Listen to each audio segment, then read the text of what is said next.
네, 안녕하세요 여러분. 드디어 잠나무 일기가 마지막까지 달려왔습니다. 오늘의 게스트분들의 주제는 바로 탕자입니다. 정말 많이 궁금하시죠? 자, 그럼 게스트분들을 바로 소개하도록 하겠습니다. 여러분 안녕하세요. 안녕하세요. 짧은 자기소개 부탁드리겠습니다. 안녕하세요.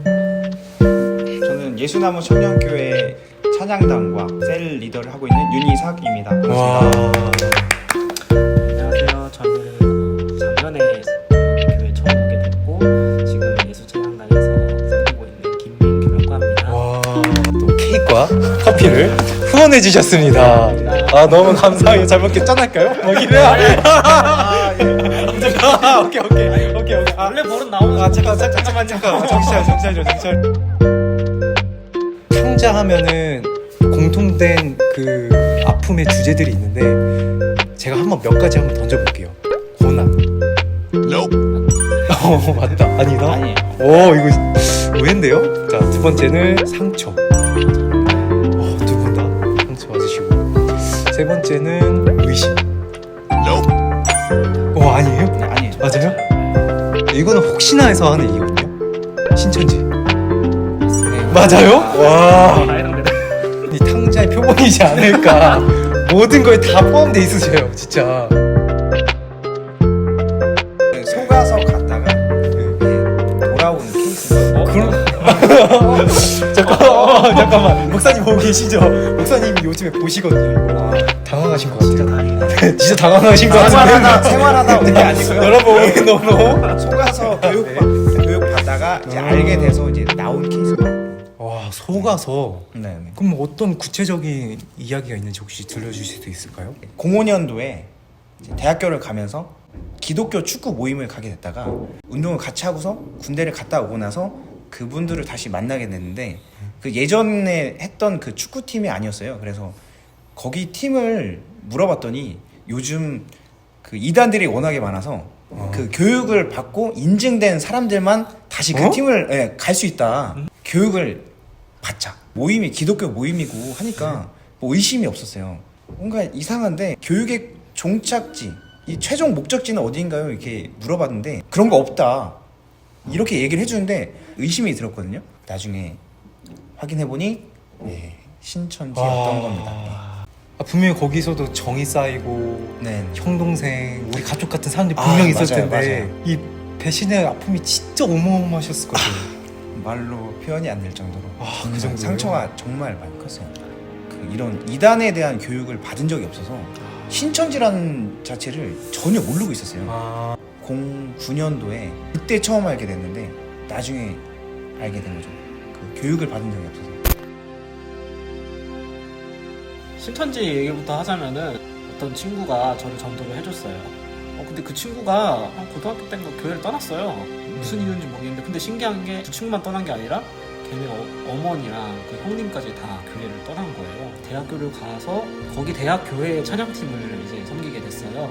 갑자기 모르는 사람들이 저한테 접근을 해가지고 성경 공부하자고 얘기가 나오고 교회를 떠났던 그 친구의 형도 저한테 연락을 해가지고 갑자기 성경 공부를 하자는 얘기가 막 나왔고 그리고 저를 전도했던 친구한테도 연락이 와가지고 안 갔어요. 가지는 않았어요. 근데 알고 보니까 그 가족도 전부 다 이제 신천지. 저한테 접근했던 사람들이 되게 많아요. 한 5명 정도가 한 팀으로 저한테 이렇게 접근을 해가지고 성경 공부를 끌고 가려고 했는데 감사하게 저는 성경 공부에 참여하진 않았어요. 분명히 그 안에 상처와 배신과 있을 텐데 어떤 부분에 회복이 돼서 이렇게 돌아왔는지. 센터까지 가서 이제 교육을 받았거든요.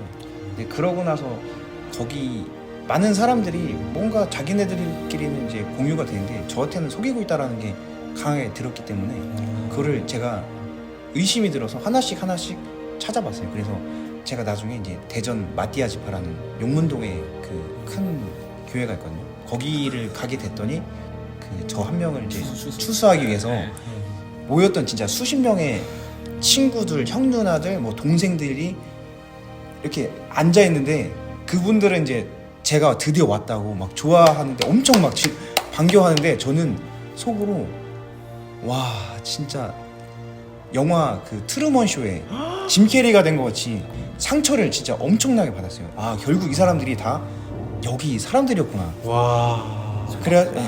그래가지고 학교에서 알아보니까 또 저희 과 사람들도 또 있는 거예요. 그리고 친구, 후배들까지 다 껴있는데 아 이거에 대해서 너무나 큰 상처가 받아가지고 더 이상 나는 믿는 걸 하고 싶지 않다. 교회를 떠나야겠다 라고 생각을 했어요. 그래서 저는 7년간 교회를 떠나 있었는데 그 떠나 있는 동안에 그 많은 분들이 저희 부모님 뭐 주변에 같이 교회 다녔던 뭐 친구들 뭐 선배님들까지 해서 이사가 너 기도 안 해서 그래. 지금 교회로 안 돌아가는 이유는 기도하지 않아서 그래. 와. 예배를 드리지 않아서 그래. 사실 그분들이 다 저를 걱정해줘서 다시 교회로 나가자 권면하는 그런 말들이었는데 그런 말들이 상처죠. 네, 오히려 저한테 굉장히 큰 상처였고 유일하게 제 마음을 이해해 주신 분이 그 서울신대를 나오신 저희 그 외삼촌이 이사가 지금은 힘들 수 있어. 근데 결국은 너의 자리로 돌아가게 될 거야. 삼촌은 저를 믿어주시고 항상 성결 교인이다라는 그런 마음가짐이 있었어요. 그래서 다시 교회로 다시 나오게 됐습니다. 네. 계속 신천지가 저희 가족을 공격을 했었어요. 사실 가족 구성원 중에 한 명은 아예 신천지 교인이었고 교육까지 다 받고 수료식 직전까지 갔었어요. 내가 믿고 있는데 정말 우리 가족도 구원해 주신다는데 왜 이렇게 가족들이 흔들리는 거지. 대학원이 이제 거의 끝날 때쯤에 아버지께서 돌아가시게 됐어요.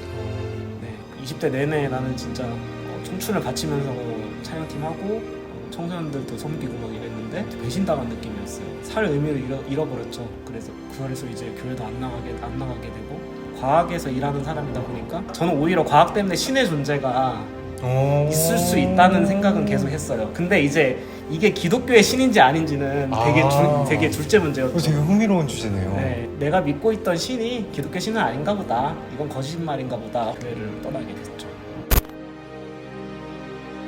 취직도 사실 그냥 대충 하려고 그랬어요. 어쨌든 이제 200풀칠은 해야 되니까 이력서 그냥 아무데나 막 던졌는데 제 이력서를 보고 우리 기관에 와서 일해줬으면 좋겠다. 한번 와보면 어떻겠냐 했는데 그게 천안이었어요. 저는 사실 교회 다닐 생각이 없었어요. 그냥 사람 냄새나 맡으러 가보자 하고 이제 천안교회에 오게 된 거죠. 과학을 연구할 때 뭐라고 하셨냐면 제가 하는 거는 본질이 아닙니다라고 말씀하셨어요. 아, 네. 일단 과학은요 진리가 아니에요. 네. 과학은 진리가 아닙니다, 여러분. 진리가 아니라면 네, 진리가 아니에요. 그럼 어떤 건가요, 과학이라면? 과학은요 진리가 뭔지 알아내기 위한 그런 학문입니다. 와, 멋있다. 진리를 탐구하는 게 과학이지 과학 자체가 진리가 아니에요. 와. 한 예로 들어보자면은 일단 현미경이 네. 개발되기 전에는요 네. 미생물이라는 존재는 없던 존재예요. 그렇네요. 네, 그때 당시에 과학자들은 세균이라는 존재는 그냥 없는 존재예요. 왜냐면은 현미경이 개발되기 전에 우리가 그걸 볼 방법이 없잖아요. 네. 그리고 또 한 가지 예를 들자면 일단은 저는 생물학을 하는 사람이지만 화학 쪽에서 얘기를 해보자면 질량 보존의 법칙. 네. 네. 죄송합니다. 아무튼 다 이해해보겠습니다. 중학교 때 다 배웠어요. 그랬나? 어떤 화학 물질들이 반응한 이후에 질량은 똑같이 보존된다였는데 사실 그 법칙은 보완이 좀 필요해졌어요. 그때 당시에는 그게 진짜로? 진리였는데 그래요? 지금은 질량 에너지 보존의 법칙으로 바뀌었어요. 질량이 변한다는 거죠, 사실은. 근데 총 에너지량은 유지가 된다는 거예요. 그 절대적인 진리라면 변하면 안 되잖아요. 그쵸. 근데 변했어요. 그러니까 하나님 말씀이 진리입니다. 하나님 말씀이 진리입니다, 여러분. 막 이런 말 있잖아요. 과학은 가설이다. 여태까지 그걸 반박할 게 없으면은 그게 아직까지는 이제 그럴 것이다라고 생각을 하는 거지. 아직까지 그럴 것이다. 네, 정말 진리를 알기 위한 그 과정일 뿐인 거네요. 네, 맞아요. 여기 청년들이 되게 많더라고요. 맞아요. 근데 제가 처음 왔을 땐가 한 주 만에 이게 그만 나와야겠다 생각이 들었던 게 동기 모임을 하는데 응? 구공동기 이상이라고 묶어버리더라고요. 그걸 보면서 슬프다. 진짜 나이가 많은 사람들이 이렇게 모아. 슬프다. 대체 청년회. 내 미래다. 보니까 9일 동기, 9일 동기 막 그 아래로는 이렇게 다 해놨는데 왜 다 왜 구공동기 이상으로 묶어버리지?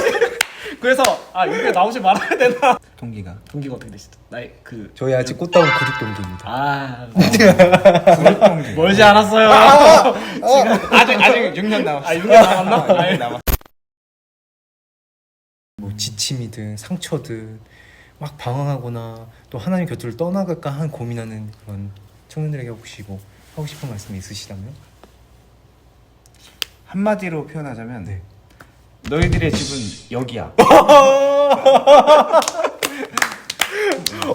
어쨌든 너네 집은 여기야. 네. 어디 어디 다른 데 갈 생각 하시면 어디 다른 데 가는 하지 마. 스웨. 저는 반대예요. 떠나보고 싶으면 떠나보셔도 됩니다. 아. 근데 이런 말 있죠. 집 나가면 그런 의미야. 나도. 우와. 어차피 돌아오게 돼 있어. 그러게? 어. 만약에 그런 고난의 시간이 없이 정말 순탄하게 그냥 하나님을 계속 쭉 믿어왔으면 어땠을 것 같은지 궁금해요. 그런 힘든 시간이 있었기 때문에 오히려 더 단단해졌어요. 이런 믿음 생활이 흔들리지 않는 그런 마음가짐을 갖게 됐습니다. 제가 받았던 예전에 그런 감사함들이 생각이 났거든요. 적지 않은 나이이기 때문에 제 위로 이제 없거든요. 네. 근데 제가 할 수 있는 게 무엇일까? 예. 예전부터 선배들이 이제 뭘 사주고 챙겨주면서 그러더라고요. 형들한테 잘하지 마. 동생들 챙겨줘. 와. 예, 이렇게 말을 많이 해주셔가지고 제가 많이 사랑을 많이 받았었거든요. 그래서 사랑. 예. 이거밖에 준비를 못해서. 아유 와. 네. 그래서 지금은 오히려 제 믿음을 자꾸 찾는다기보다 다른 사람들의 우리 세런들을 더 섬기고 더 우리 교회에서 더 적응 잘할 수 있고 웃는 일이 더 많이 늘어날 수 있게끔 제가 계속 노력을 하고 있습니다. 공동체에 대한 상처가 오히려 공동체를 위한 사랑이 됐네요. 네, 맞습니다. 와, 진짜 역시 하나님은 네. 소설가. 진짜 재밌어요. 꼭 근데 고난의 과정이나 이런 방황의 과정은 필요하다고 저는 생각을 해요. 정말 솔직히 정말 하나님의 사랑을 바로 이렇게 느끼고 이렇게 하는 사람들도 분명히 있어요. 근데 저처럼 이제 의심이 많고 이런 사람들한테는 이런 과정들이 있어야지 저는 더 단단하게 믿을 수 있고 그렇다고 생각을 하고 그 과정 가운데서도 하나님은 분명히 나와 함께 하셨고 그리고 돌아갔을 때 정말 하나님의 선하심과 인자하심이 그 사람의 그 고난 과정 가운데서도 있었다고 고백하는 날이 반드시 올 거예요. 연단의 시간인 거지. 감당할 만한 고난만 주신다고 하셨죠. 와, 이게 자, 그럼 혹시 추천하고 싶으신 청년이 있을까요? 저 누구라기보다는 네. 그 장거리에서 교회까지 오는 청년들이 궁금합니다. 네. 그 추천하신 이유가 멀리서까지 오는 이유가 분명히 있기 때문에 말씀하신 거겠죠? 그렇죠. 예를 들면 그 유니사계 그 유니사계 그저 태신자들 좀 부담스러울 수도 있는데 태신자들 교회에 대해서 어떻게 느끼는지 얘기 들어보는 게 좋을 것 같습니다. 이를테면 유니사계 그녀도 태신자니까. 유니사계 그녀. 이렇게 얘기하는 거. 자, 그럼 우리 마지막 인사로 다음에도 또 만나요 하면 이렇게 할게요. 네. 자, 여러분 다음에도 또 만나요. 만나요.